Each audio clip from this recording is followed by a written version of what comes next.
It's time for the Top 10 Book Countdown, where page turners get ranked and every chapter counts. Swing through the highlights from 10 all the way to number 1. This is your cue. All right, there we go. Our first Top 10 Bestseller show, joined by my friend Shane Bishop from Illinois. Shane, how you doing today? I'm well, Lynn. Good to see you. All right, thanks for joining me on our first ever Invite Ministries Top 10 Bestseller live show. Who wouldn't want to join you on the first ever show? And if we get more than 10 or 12 viewers, we might do a second show. We'll see what happens. Maybe not. We were talking before we went live about the nature of rankings and how much people love bestsellers and rankings, and of all the stuff we've been posting up on social the last few months, it's these top 10 lists that seem to get the most attention. So I thought, well, let's kind of lean into that. Let's kind of talk them through and look at what's selling new and some of our older titles that continue to find an audience. And so that was kind of the reason for this to get started, and it might be a chance to kind of celebrate some of these books and the ministry impact they're having.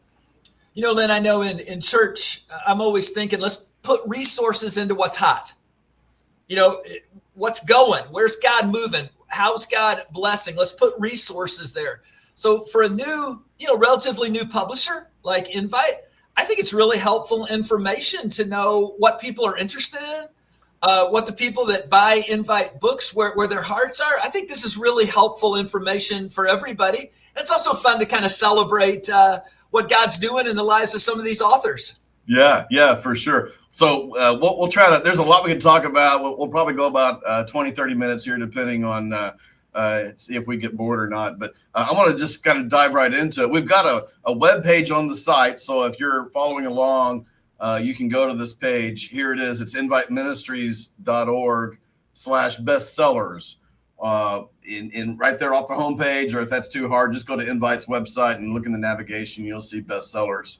And every month, what I do is I take all the sales data from the previous month, and we post that up here on the site and update it. So here's the page. I'm kind of scrolling live. So just put this up a couple of days ago, bestsellers. So here's our new October list, and I kind of want to just walk through some of these with you here and kind of talk about what we're seeing so far.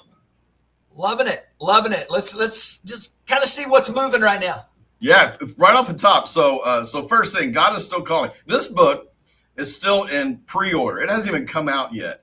And I can't tell, I don't know if this has ever happened where we've had the best-selling book of the month be a book that doesn't even exist. I mean, it literally does not exist. Like we've got it up online. It looks like it exists digitally, but I don't have a physical copy like I do of yours here. So that's pretty cool that we're seeing so much action. In fact, we have a special guest here. Let me click the button. Author Jay Hansen is joining us. Jay, there you are. How's it going? Great. Congratulations, man. You never have to recover from a good start. I'll tell you that. Yeah. Love it. I usually have that effect, though. I usually make a big impact when I walk in the room. The longer I stay, the less people like me. So we'll see how it plays out. Well, Jay, I have learned if you birdie the first hole, nobody can take it from you. It doesn't really matter what happens. Nobody can take that from you. That's We're excited about your book, Jay. I'm very excited about it, and I'm excited about the response it's getting, and I really think it's going to do a lot of good. One of the things I'm real excited about, I think hearing God is the crucial thing, and if you can't hear God, you're in trouble at the very heart of your soul. So I think the topic is really important. But when God speaks, He wants us to respond. He initiates and we respond, and I hope this book gives people some practical ways, not just to recognize God's voice, but to respond to it as well. Jay, I was thinking back in the 10, 15 years ago when all the church growth stuff came out, right? It was always about running formulas. And I'm convinced there is no formula anymore. The playing surface has changed. There is no formula. We're going to have to learn how to hear God again. Yeah. And it might be the best thing ever happened to us. I agree completely. And COVID was a big switch for me, because I don't know about for y'all, but my people went absolutely nuts when we weren't having, they just lost their mind. And I realized that, for too long, I think the church and me just personally, we thought our job was to tell people what God was saying. Our job is to teach people to hear for themselves. and to learn to listen to it. But because we weren't doing that, I think most Christians thought that only special Christians heard from God. And God's speaking to all Christians, and we've all got to learn to listen to what he's saying. You know, Jay, I think part of the reason the book's doing well is that the topic is so timely. And there's obviously from a church leader standpoint to what Shane was saying, we're kind of all aware that the church growth era, if you will, is gone. He kind of asking what's next. And so the questions you're raising feel very relevant to the time. But I think it's not only relevant to us as church leaders, but also to our lay people, to kind of, I mean, this is what top 5 question that any Christian's going to ask is, how do I listen to God? Absolutely. And our world, the sort of the subtitle is learning to recognize God's voice in a world full of noise.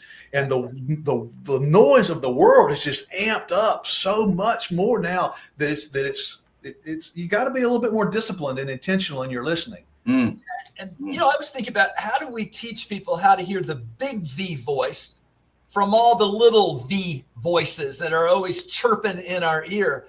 You do that. My guess is that's what pastoral leadership needs to be leaning into right now, not us being some kind of prophet up on the mountain that tells everybody everything. We need to teach people how to hear God for themselves. Mm-hmm. And it's interesting. I did a series on this at my church, preaching in it, and it's interesting. I mean, it went really, really well. But initially, when you start telling people you're not going to tell them what God says anymore, you're going to start teaching them to listen for themselves, you get a little pushback from that. They go, "We can't like it when you just tell us what he said." Sure. I got to work at this. What are you talking about? But once people learn it's not super freaky weird, that normal people can actually hear and recognize God's voice, and once they do that, it changes their life. I mean, then they're like, it's a whole new ball game then. Well, the whole idea that normal people can hear from God, I mean, that like Protestantism is sort of based on that, Right. I mean, it's really kind of a huge concept. And so what I do in the book is I'm basically taking the classic call of Moses, the burning bush deal, and it's a daily devotions you work through. We're walking through that call, and I'm going, there's burning bushes all around us. We're just not recognizing them, and they're not. We've making that some really supernatural kind of deal. Bushes burn. I mean, they get hit by lightning, they catch on. Now the supernatural parts, it didn't burn out. But he was paying attention enough to notice that. So I'm trying to take what are the things in our life around us now that are really our burning bushes.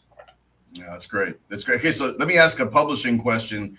Jay, you and I talked a couple of days after you made an announcement, and the team here at Invite, they were all asking, what did Jay do? Like, because what happened was you posted this up on social on Sunday morning early, I think. Is that right? Yeah. And you said that you didn't do anything special, but all of a sudden, all day long on our site, ping, ping, ping, the orders are coming through, and we're like, what in the world did Jay do? Did he have like a whole sermon series built up around this? But you didn't do any of that, did you? Well, I had done a sermon series a while back when we were still developing and writing the book. But no, I didn't even talk about it. I haven't even talked about it in my church yet. I mean, they know because they've seen it on social media stuff, but we hadn't said anything publicly at the church about it yet. It's just, yeah. I don't think really anything special. Well, I think that's just a testament to the fact that the title and the cover are doing their job. Right. Yeah. And I think it's something God wants to do, right? You just run into something God wants to do. Right. Yep, that's right. Book comes out on October 28th. We'll have you back on in a couple weeks for the live show. Talk about the book some more. So today, thanks for joining us. Congratulations on the good pre-order. Let me say one more word about it, because I do think people need to learn to recognize God's voice, and I do think they need to respond when he speaks. And I'm hoping that this devotion, which is really best done in a group setting, you get it together. Everything is really best read in a group setting. But my hope is that it's going to lead some people to hear God's call to go into ministry, and that they'll go to seminary because they're hearing God's call on that. Because I believe he's calling them, we're just not hearing. So my wife and I are taking all the proceeds we get from the book, and we're donating it to Asbury Seminary and to Wesleyan Biblical Seminary to help people's tuition. So I hope, even if you don't read the book, buy the book so somebody can go to seminary with it. That's great. Yeah. I'm glad you made sure to mention that, Jay. Yeah, if even a couple of people decide to go to seminary as well as this book, I mean, think about the number of lives that are going to be changed. Exactly. Jay's good to see you, man. I haven't seen you in a few years. You look about the same. I'm clearly going downhill. No, you're looking great, man. You are. Are you still playing softball? No, I had to retire. I was going to play until I embarrassed myself, and that happened. Oh my God, I love it. All right, thanks, Jay. Thanks, y'all. Great to see you. All right, boom, Jay Hansen. God is still calling. That's a lot of fun. So yeah, sitting number one on our bestsellers for October 2025. Number two, Dynamite Prayer. So if you don't know about this book, I mean, this book is Invite's lifetime number one, as you'll see here in a little bit. What's remarkable to me is the staying power of this book. It came out in August 22, and it just continues to find groups that are wanting to use it. It's designed to be a group resource. In fact, let me kind of pull this out here for a second and kind of show here. We got the Spanish version here, and I'm backwards. This is the Spanish version. Okay, and here's the regular version. And kind of let me kind of show here. The book is designed to write in it. You know, it's designed to be, you know, short devotionals you to respond to. It's really built for group use, and I think that's one of the things that's made it so successful, Shane. Yeah, I think there's two things when I think about just the staying power of this book. Number one is the topic. Yep. Uh-oh. The other thing is the authors are touring this thing. You know, they travel, they speak a lot. And I think for all authors, there is no coincidence that rock and roll bands in the 70s toured. It's how they sold albums and T-shirts. And so one of the things I think about is they're just out there. They're out there. And this is a great resource for even whole annual conferences, all church. I just think it's a great resource. Doesn't surprise me a bit that it's had traction for so long, Lynn. Yeah, that's great. You lost it for just a second on the feed, but yeah, you were saying the topic and the fact they're touring, right? It just doesn't surprise me a bit that this has stayed so strong. It's just fantastic. Authors are fantastic. I think you've just got a winner here that's just going to continue to speak to the hearts of people. Yeah. Oh, I love that. Okay, so let's talk about yours. So number 3, also on pre-order, that little plus sign there on the chart means it hasn't come out yet. Yours officially drops on Tuesday. This is the 5th trail guide. Is that right? Yeah. And it's the heftiest of the bunch. Look at that. So pretty thick. It's the king size. King size book. Extra calories. So talk about it a bit. Yeah, I'm excited about the whole series. It is my goal to publish a trail guide before I die. I'm not dying to my knowledge, but before I would die, to publish a trail guide for every book in the New Testament.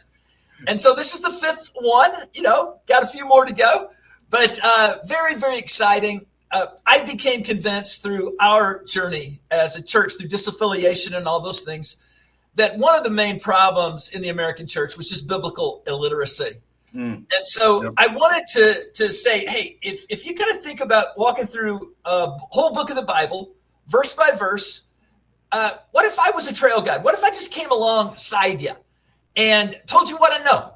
And we could just kind of do this walk together. That's the premise for the whole series. I'm glad John's off to a good start, and we'll just see what God wants to do with it. But thank you for partnering on this, Lynn. I know that to write all 27, people are going to have to keep buying them, and I'm going to have to stay alive. Those two things are going to have to happen.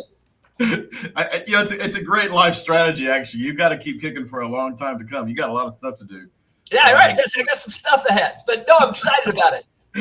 Yeah, so I want to also point out, okay, so there we go. So welcome to the trail guide difficulty. One of the things we do with this, that's lots of fun, is we've kind of leaned into the metaphor, and you got this kind of trailhead descriptor, just like you would if you're actually out on the Appalachian Trail or someplace, and you're coming up on a new trailhead, and you're like, is this a hard one? Is this an easy one? And so each one of the trail guides kind of walks you through that. And in fact, what do we say about John here on trail rating? So we say length long, obviously, trail, but difficulty only moderate. So that's good. So yeah. So anyway, congratulations. We'll talk about this some more on Tuesday on the live show. Great to see the launch that's happening already with it. Excited about it, Lynn. Thanks. Yeah. Okay, so let's look and see what else is happening. So, Wisdom in the Wound, another new title. This officially came out on the 23rd of September. Here we go. This book is doing very well. Sales have been so good, Shane, that a book that was on the top 10 in July might not even hit. They wouldn't be showing up right now on this. I like that. Yeah, and so it speaks to the power of this book. This sales on this book probably would have made it number one a couple months ago, but there's just been so much competition at the top with some of the sales we're seeing. So I don't, as we go down the list, it may seem like, oh, that's not doing as well. But I mean, Wisdom is doing great. It's good to see some of the action that's happening with it. Tony Miltenberger is a pastor, life coach, leadership guy, podcast guy based out of Ohio. He's a veteran. He talks about in this book his experience as a vet, what happened after that, and some of the wounds that happened, but they actually became a source of power for him once he gave those over to God. So it's a powerful book. Wisdom in the Wound. Yeah, I think a lot of these books, Lynn, can be used so well for all church studies. So my guess is that these kind of books that are also great for curriculum, in the late summer, when people are just getting ready to do their fall studies and all of those things. And I hope that as people see that Invite Ministries is a trusted publisher, they're going to say, hey, if Invite publishes it, I can trust this work. I think you're just going to continue to have people look for curriculum. And as you publish great books like Wisdom in the Wound and God is Still Calling, I think it's just going to build and build and build. I think the best days are just starting for Invite. I love that. May it be so, man. Preach that. I love it. Oh my gosh. Okay. Next, AI in the Church. This is my old business partner and buddy, Jason Moore, out of Ohio. He's written this incredible book on how the church can navigate faithfully with the new technology. In fact, he's at an AI conference as we speak here in North Texas. I'm going to see him this evening. This book is talk about legs. This book has been out about a year now. I think it came out in October of last year. Continues to do very well across. By the way, this list is, notice the top it says monthly sales, all titles.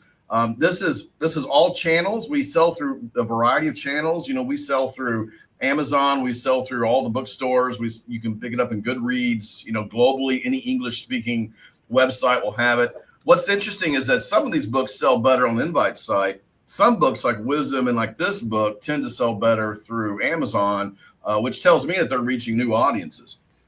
Yeah, and I think, Lynn, people buying an individual book, a lot of times Amazon will run a crazy sale. They had a sale on my Jude Trail Guide, far cheaper than I could get it, and I wrote it.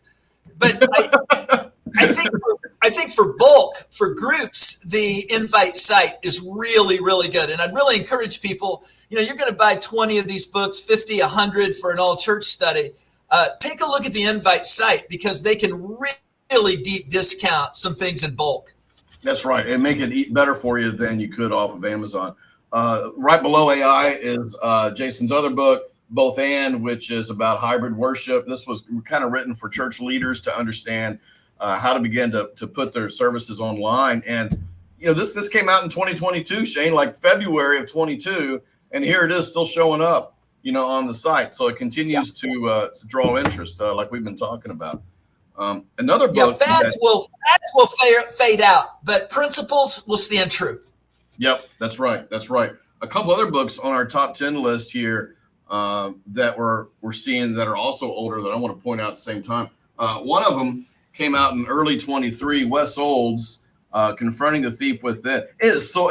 Notice on the chart it says it's back on the list. So I love it when a book. So sometimes a book will reappear on the list because the author's church made a big buy or something like that. Right. But in the case of this book, this is all Amazon. So Wes's church, Grace Church in Fort Myers, Florida, did not make a buy. This book is being picked up by a lot of people across a lot of channels through our distributor Ingram, which is really exciting to me. This is another example. Another book on our list here, number 10, Astonished by the Word, same thing. Both of these books are showing up not through an individual bulk buy by the pastor or the author's church or something, but they're just kind of finding new audiences online through Amazon, that kind of thing. So very cool. Yeah, and one of the great things about Invite is, people ask me, say, where can I get a hold of your books? I said, well, anywhere but out of my trunk. I'm not selling any of these, but you can really get Invite books anywhere, any online platform. I mean, Walmart, Target, Barnes and Noble. You would be shocked at the wide reach for these. So that some of these books are particularly good fits for certain platforms doesn't surprise me, Lynn. The market is so diffused right now, Shane, that there's no dominant medium, there's no dominant channel. Some people if you love audiobooks or you love ebooks, you tend to think everybody in the world loves audiobooks or ebooks. Right. And they're actually a small percentage of the market. Yeah, audiobooks are 9% of the market, ebooks are 8% of the market. But for those who love them, it's the thing. So that means as a publisher, we've got to diffuse, we've got to send it out to as many places as possible in order to maximize reach, because everybody, as we know in our society today, everything is kind of siloed. People are living in little worlds.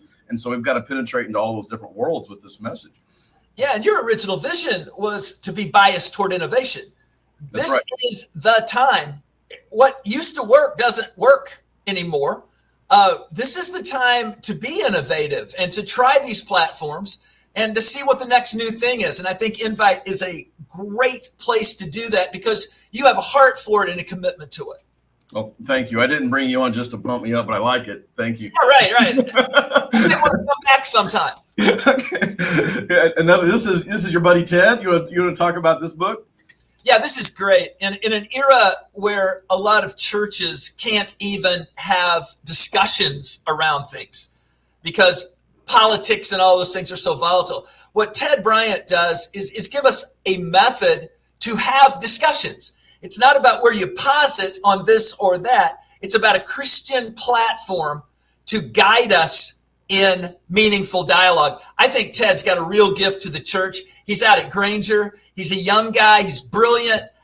My guess is Ted Bryant is a name you need to remember because I think Ted's going to make a major impact on the American church for decades to come. I love what Ted's doing. Granger's got a great history. If you've been a part of Methodist circles for a while, you may have already heard about Granger and some of the stuff there that his predecessor, Mark Beeson, has done. It's so great to see a successful transition that's moved into new leadership, and what Ted is doing now, taking Granger, both honoring what's happened and also taking it in new directions, which are really exciting. Absolutely. Yeah. Okay. So last one on our top 10 list. This is one of our oldest books.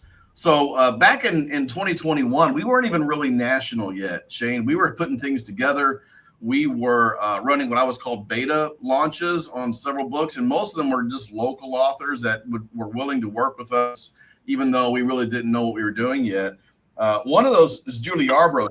She had previously done several titles with Abingdon in the grief space, and so we redid this book, Beyond the Broken Heart, and I am so excited to see Julie breaking into the top 10 this week. This book has been out since fall of 21, so 4 years going.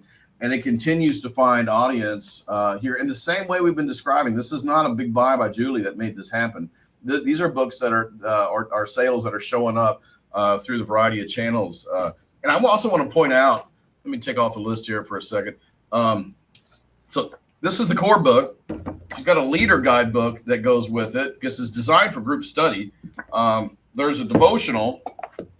That's the devotional. This is the main book. And then there's also video sessions. So the whole thing is designed for if you got a grief ministry at your church, or if you've got a small group where some of the folks have been going through grief, this book is really designed to be done in a group setting to help support those people in those situations.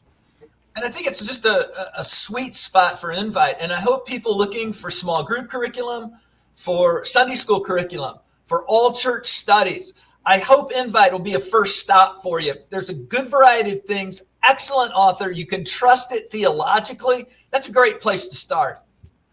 Let's look at the last 12. So these are not just sales in September, but these are sales from last October 1 through September 30 here just a few days ago. Books that are new releases have the asterisk there. And of course, in the case of God is Still Calling, that plus means it's not even out yet. But you can see, You would think there'd be a little less movement on this list because these are books that have been doing well. Obviously, Dynamite is perpetually strong. Jason's book has been doing really well this past year. I want to point out a couple of your titles here right now. So a couple of your books that we've released, one a little bit older, one a bit newer. That's Good News came out in the spring of 23, in February 23, and then we have a kit that came out a couple months after that. And then In Search of the Holy, which is still in its 12-month new list window here because it came out last fall. Both of those are doing very well. In fact, notice that In Search of the Holy, that new button right there. So I love that. That means this book is starting to find some new people. Yeah, that's good news. I wrote, so many churches were in that disaffiliation journey. And I knew at some point they'd say, hey, we need to get back to evangelism. We need to get back to doing what the church is called to do. And evangelism was a casualty of all the denominational implosion. Nobody wants to invite someone to church and say, hey, if you want to stay afterwards, we're having a big vote on whether or not to leave our denomination. Nobody wants to do that. That's what they do at home. Nobody wants to do that. And so I knew at some point churches would want to get back just to share in Jesus. And That's Good News is a fun read, but it's also very practical. In Search of the Holy is just about how do we let God purify our hearts in our world today. I use the 10 Commandments, use the lens of the gospel to get at it. It's pretty transformative. It is transformative. Absolutely. I'm jumping in here because the stream cut out. Okay, there it is. Lost the last bit of your last sentence, Shane, but we heard the part about transformative and absolutely want to echo that in terms of what this book does. How to live boldly in an ordinary world. I love the juxtaposition around holiness and boldness, and you're putting together some things theologically here in a way that's pastoral and accessible that may be new for some people. You know, that maybe they haven't really thought of holiness as something as a bold feature of your life, for example. But so I think the book is really creative and innovative in that way.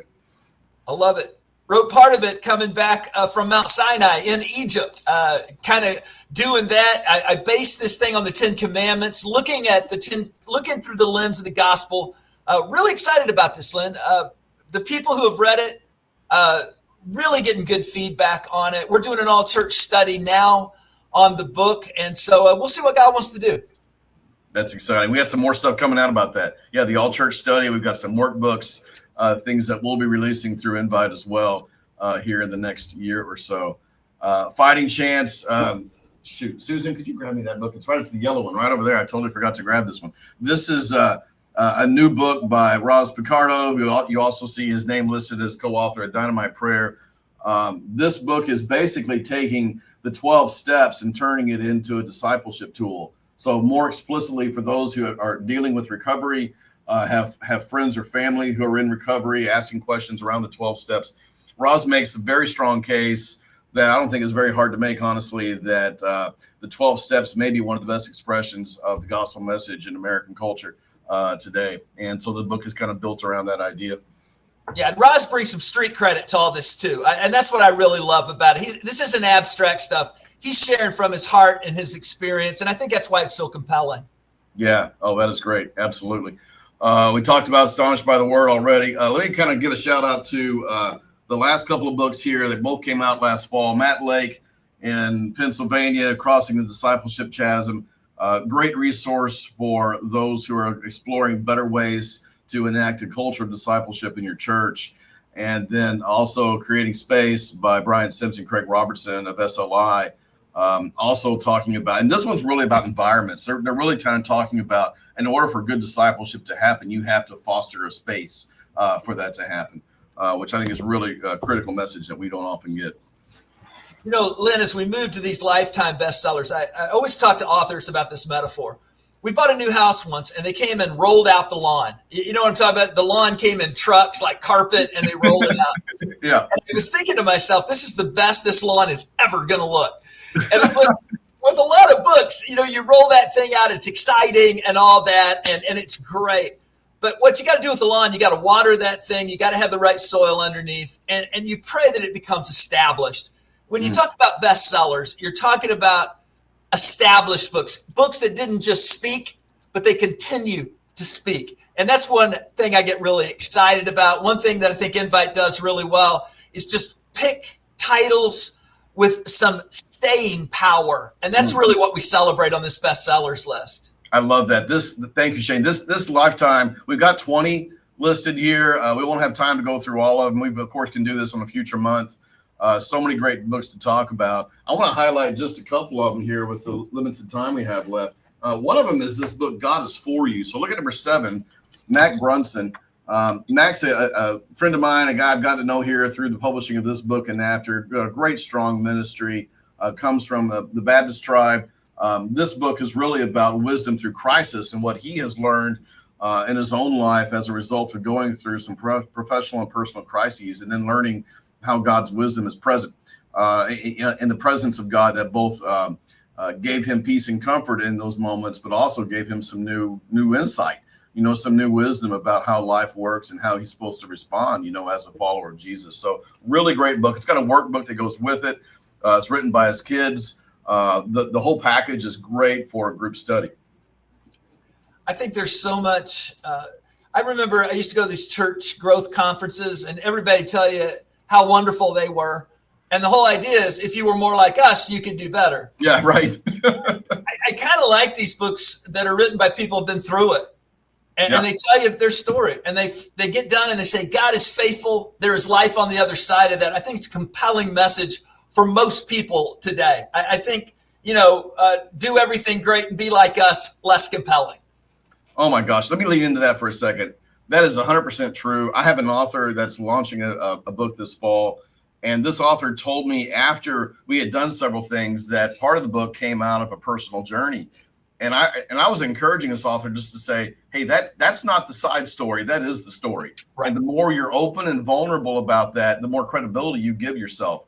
We're past an era, right, when you can sit up on a stage and say, I'm successful, mimic me. That's right. And we're now to an era when people say, your credibility is your lived journey. And the more you lean into that story, the more power your story has. And the more relatable you are, and the more authentic witness you can offer to Christ's ability to actually get you through those times. I think it's really powerful stuff. Yeah, that is great. I'm glad you brought that up. So kind of looking down through this list, like I said, there's probably a little bit too much here to be able to talk about, at least on this week. But you can see a little bit of movement, down at the bottom, books that are kind of coming on again, perhaps. Several of these titles, as you would expect from a lifetime list of top 20, are ones that have been released out for some time. We've got several 2022 titles here, 2023 titles.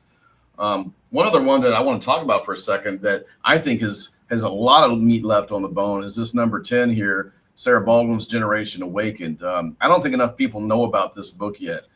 Sarah was VP of Student Life at Asbury Seminary when the Outpouring Revival happened there in February of 2023. And if you haven't heard about that, that was the chapel service that didn't quit, and it went on for several weeks. And Sarah was on the ground. She had a perspective there with the students, ministering to the students that were both on the stage or, the chancel space of that chapel, and also the ones that were coming in from throughout campus, and then people driving in from literally around the world. She tells stories about a van full of people that heard about it on Fox News, and they hopped in the van and they drove from Mexico just to get out, be on the space, feel the presence of God, literally got back in the van and drove back to Mexico. And the book is full of stories like that. And it's just, you can't help but be moved by the power of what Sarah experienced and the stories that she shares about that. To me, it's a very hope-filled book about the future and what God can still do in a culture that seems so fraught and divided. And I think with Sarah's book, 2 words come out in my mind: hunger and younger. This is about people hungering, not for institutional religion, but for a genuine encounter with God through the person of Jesus Christ. There's a hunger for an authentic relationship with Christ. There's a hunger to know what's in the Bible. There's a hunger to become a disciple. And I see this hunger coming from younger and younger Christians, or younger and younger seekers. And it's not they're coming back to church. They've never been in church. That's Our right. church is full of these people. They've never been into church. They don't know who Moses is. And so this is an incredible opportunity. And this book offers some insight into what we're missing if we do not realize there is a hunger in the younger generations right now. And the beautiful thing is they're not looking for smoke. click tracks, choreographs, Vegas shows with Jesus coming out. They are looking for authentic community, really simple stuff, and the basics of Christianity. I think this is an incredible time. And this also should be some really good news for small churches. Oh, absolutely. Absolutely. Oh my gosh. That is great. So one final look here at the list. If you haven't seen it yet, if you go to inviteministries.org, right here on top, you can just click bestsellers. And what we do every month is whenever the final data comes in at the end of that month, we update things, we collate it. And so somewhere here in the first week of the month following, which is where we're sitting right now, we post out the new bestsellers. So, maybe we'll do this again in November, Shane. If we like it, we can kind of come back and see what's working again. Well, I know I had a perfectly good time, and it's fun to celebrate two things. It's fun to celebrate Invite Ministries. I was so taken by your vision you shared with me many years ago. And back then I didn't have time to write a book. We were just too busy with things. But I was so consumed by this vision you had to do something different. And I believe that you have been faithful in that. I see God moving in that, and I see some wheels going. And the other thing is, these are some new voices from Invite. Some of these people have a huge following. They just haven't written book after book after book. And so you're getting an opportunity to hear some seasoned ministers, some seasoned voices who are really speaking some powerful things that aren't just everywhere else. They're not everywhere else. So I think if you look at Invite, pick up some of these books, start with some of these bestsellers. I think you're going to be really impressed by the quality of the books you see, and to know that you're part of not building an institution, but you're part of a movement of the Holy Spirit. Part of movement of the Holy Spirit. Amen. 100%. We've got this window right now. We've got several titles. We have 9 new titles coming out in the span of 8 weeks. We're right in the heat of it. Your book on John is one of those, like we talked about.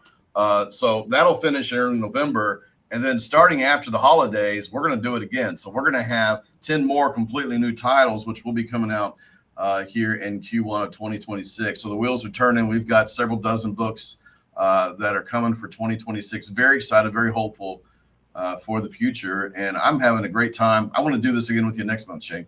Sounds great. Sounds great. Congratulations to all the authors. Congratulations to Invite, and yay, God. Let's see what God wants to do with all this. All right. Bestsellers, top 10. Here it is. Thanks for joining.